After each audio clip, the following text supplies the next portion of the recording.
Assalamualaikum warahmatullahi wabarakatuh. Perkenalkan, nama saya Naura Juwitasari dengan NIM C0G0230002. Di sini saya akan menjelaskan tentang pemotongan PPh pasal 4 ayat 2 final.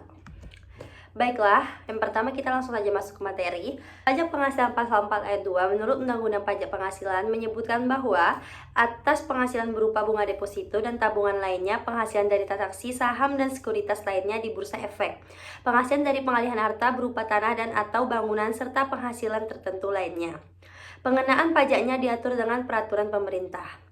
PPh pasal 4 ayat 2 merupakan jenis pajak yang bersifat final, yang berarti PPh yang telah dipotong tidak bisa untuk dikreditkan lagi sebagai pengurang PPh pasal 29 di akhir tahun.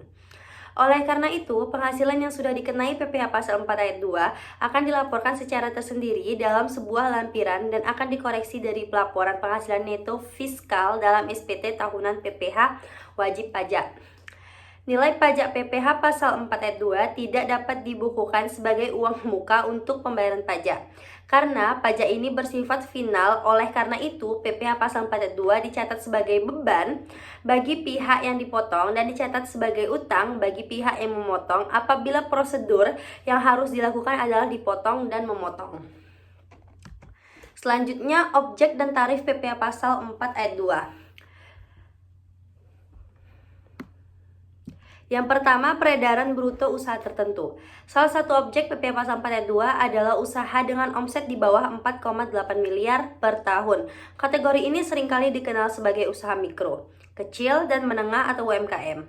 Untuk penghasilan ini, tarif PPh final yang dikenakan adalah sebesar 0,5% dari total omset perjualan setiap bulan. Tarif tersebut hanya berlaku sampai dengan jangka waktu paling lama.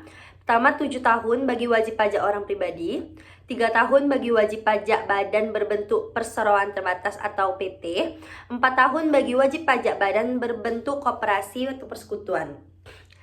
Lalu, yang kedua, bunga deposito dan tabungan.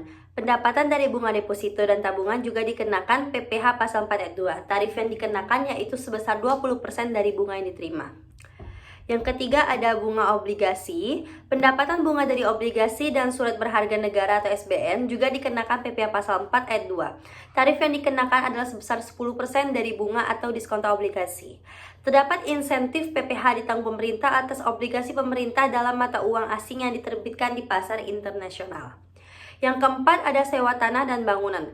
PPh pasal 4 ayat 2 juga berlaku untuk penghasilan yang diperoleh dari persewaan tanah ataupun bangunan. Misalnya, jika ada menyewakan properti, maka penghasilan dari sewa tersebut akan dikenakan PPh final dengan tarif 10% dari jumlah bruto sewa. Lalu, objek dan tarif PPh pasal 4 ayat 2. Yang kelima, yaitu pengalihan hak atas tanah dan bangunan. Setiap transaksi yang melibatkan pengalihan hak atas tanah dan bangunan, baik itu penjualan rumah, tanah, apartemen maupun properti lainnya, akan dikenakan PPh final sebesar 2,5% dari jumlah bruto nilai pengalihan. Namun, untuk pengalihan hak atas rumah sederhana dan rumah susun sederhana, tarif yang dikenakan lebih rendah, yaitu 1%.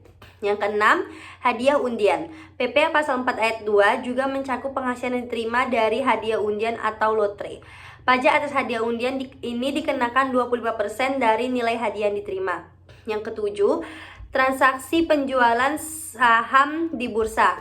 Atas transaksi penjualan saham di Bursa Efek juga dikenakan PPh pasal 4 ayat 2. Tarif yang dikenakan adalah sebesar 0,1% dari jumlah bruto nilai transaksi penjualan. Yang kedelapan, ada jasa konstruksi.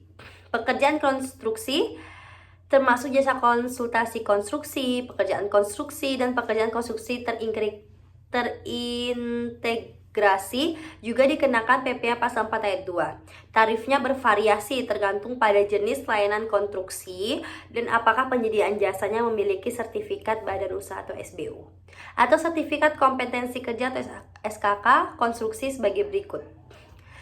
Yang pertama, tarif untuk pekerjaan konstruksi sebesar 1,75% untuk penyedia jasa yang memiliki SBU kualifikasi kecil atau SKK untuk usaha orang perseroan. 4% untuk penyedia jasa yang tidak memiliki BU atau SKK. 2,65% untuk penyedia jasa selain yang disebutkan di atas. Lalu B, tarif untuk kerjaan konstruksi terintegrasi sebesar 2,65% untuk penyedia jasa yang memiliki SBU, 4% untuk penyedia jasa yang tidak memiliki SBU. Yang C, yang terakhir itu tarif untuk jasa konsultasi konstruksi 3,5% untuk penyedia jasa yang memiliki SBU atau SKK untuk usaha orang perseroan, 6% untuk penyedia jasa yang tidak memiliki BU bentuk usaha atau SKK. Selanjutnya kita masuk ke mekanisme pembayaran PPh Pasal 4 Ayat 2. Pembayaran PPh Pasal 4 Ayat 2 dapat dilakukan dengan dua cara, yaitu pemotongan dan pembayaran sendiri. Yang pertama, mekanisme pemotongan. Apa sih mekanisme pemotongan itu? Mekanisme pemotongan ini adalah penyewa harus memotong pajak penghasilan sebesar 10% dari uang sewa yang dibayarkan. Mekanisme ini dilakukan jika penyewa ialah pihak-pihak yang disebut sebagai pemotong pajak. Di antaranya badan pemerintah penyelenggara kegiatan, subjek pajak badan dalam negeri, bentuk usaha tetap, perwakilan perusahaan luar negeri lainnya, kerjasama operasi, dan orang pribadi yang ditetapkan oleh Direktorat Jenderal Pajak. Yang kedua yaitu ada mekanisme pembayaran sendiri. Mekanisme pembayaran sendiri merupakan mekanisme di mana pajak final sebesar 10% dari uang sewa dibayarkan sendiri oleh pemilik tanah atau bangunan. Pada mekanisme ini, penyewa bukan pihak-pihak yang disebutkan di atas, maka pemilik tanah atau bangunan yang harus menyetorkan sendiri pajak finalnya. Selanjutnya kita masuk ke contoh kasus. PT Jaya Maju menyelenggarakan penarikan hadiah undian atas kupon-kupon yang telah dikirimkan oleh para pelanggannya dengan hadiah senilai 150 juta rupiah. Dalam penarikan undian tersebut, nama Joko muncul sebagai pemenang hadiah undian. Bagaimana perhitungan pajak penghasilan pasal 4 ayat 2 atas hadiah undian yang harus dipotong oleh PT Jaya Maju? Nah, tadi kan kalau misalnya hadiah undian tuh kita kenakan 25% nih. Tadi ada di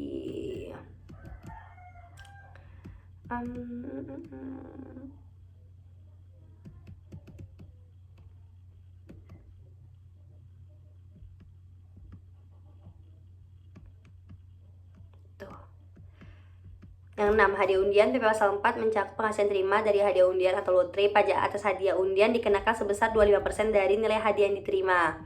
Maka perhitungannya PP Pasal 4 ayat 2 yang dipotong oleh PT Jaya Maju tuh 25% dikalikan sama besar hadiahnya tuh 150 juta. Didapatilah 37.500.000. Jadi pajak yang terpotong adalah sebesar 37.500.000 rupiah. Sekian penjelasan dari saya. Apabila ada salah atau kurang mohon dimaafkan. Saya akhiri dengan wabillahi taufiq wal hidayah. Wassalamualaikum warahmatullahi wabarakatuh.